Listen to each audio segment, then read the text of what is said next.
इचलकरंजी शहरात smart meter बसवण्याच्या सक्ती विरोधात तसेच खर्चीवाले यंत्रमागधारकांच्या वीज प्रश्नाबाबत सोमवारी महावितरण कार्यालयात 2 स्वतंत्र निवेदने देण्यात आली।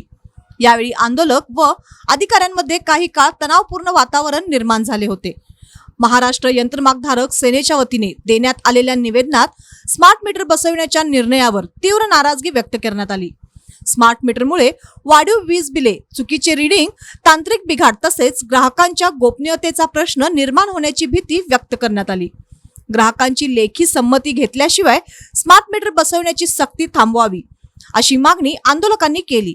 तसेच स्मार्ट मीटर संदर्भातील सर्व तांत्रिक माहिती सार्वजनिक करावी, चुकीच्या वीज बिलाची जबाबदारी निश्चित करावी तसेच ग्राहकांच्या डेटा सुरक्षतेबाबत स्पष्ट धोरण जाहीर करावे अशी ही मागणी करण्यात आली।